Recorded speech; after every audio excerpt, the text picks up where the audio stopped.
Wild shiner fishing can be habit forming. Of all the techniques known for catching really big bass, fishing with the big minnow is without question the most productive. Watching your bobber go under and knowing something just ate a 10-inch shiner is heart-stopping. It's not always a 10-pounder, but it could be.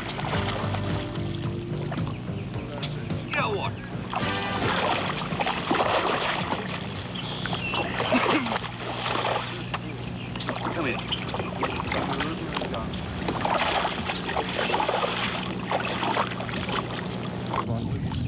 Back here talking. Come on here. Open him out. Just like the Dennis says. Yeah, they're nice fish. They got clean. The fish moved in here with that heavy wind. Come out of that pepper grass. See how clean they are? Fish are hungry. Yeah, they're eating it now, aren't they? See those pliers? How deep is it? Deep. When it comes to equipment for shiner fishing, most anglers prefer a 7 to 7.5 foot stiff rod, similar to a flippin' stick, and a casting reel filled with 25 to 40 pound test line. The hooks and floats are unique.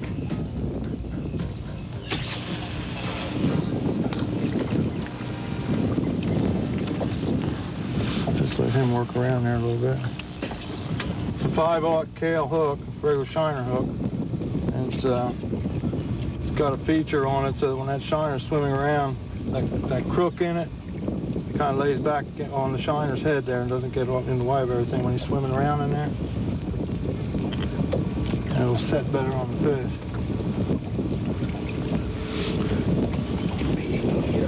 And the balloons, we found using them, a lot of advantage to them in the reeds. They don't get hung up in the reeds like a regular cork float will. They'll kind of just collapse or break or tear off or whatever in those reeds in there, and the fish can just pull them right on through without it snagging and getting hooked up in there.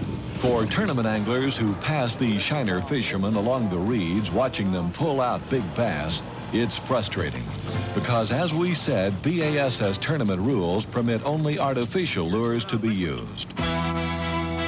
When day 2 of the Bassmaster Florida Invitational began under clear skies, only 5 pounds separated the top 10 anglers.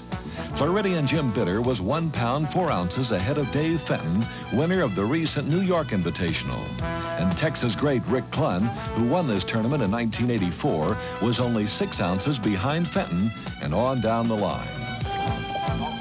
For many of these Bassmasters, the fish catching pattern seems to be the same, even for Tennessee angler John Butler in 49th place.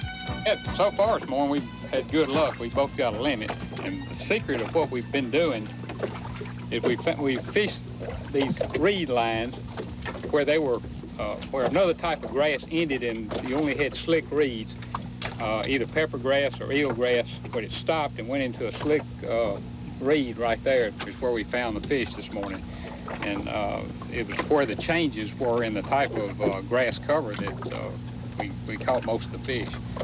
So that seemed to have been the secret this morning, is finding the change in the grass. So that's what we've done, and so far we're right happy with it. And there's someone else who's pleased with his day's work. Okeechobee, David Fenton, who is in second place going into the second day. I noticed you in the New York tournament. All right, we have, I noticed, a limit of 7 bass, and the weight today, 11 pounds, 13 ounces. That's going to keep you right up there, don't you think? Yeah, Ray, I couldn't get bit by big fish today. I think that there's so much boat traffic where I got bit yesterday that the fish have moved further back in there, and you just can't get to them. Back in the grass? Yeah, way back in the grass. Yesterday they were on the outside of it a little bit. But tomorrow's the last day now. You got to go. You're going to stay in the top for it, but you're going to be right up near certainly toward the lead within the next few minutes. We'll know for sure, but tomorrow is the day. You got to get that big bass tomorrow. Yeah, I got to get bit by a big fish tomorrow. All right, good luck to you. Thank you, Ray. Thank you, Dave. As the second day weigh-in concludes, one thing is apparent. It's still anybody's ball game. Only 10 pounds, 2 ounces separate the new leader, Dave Fenton of Texas, and the 60th place man, Woo Daves of Virginia. It's conceivable that most anyone down to 100th place can still win this tournament. Stay tuned as the Florida Invitational takes a surprising turn in the final moments of this $137,500 fish-off.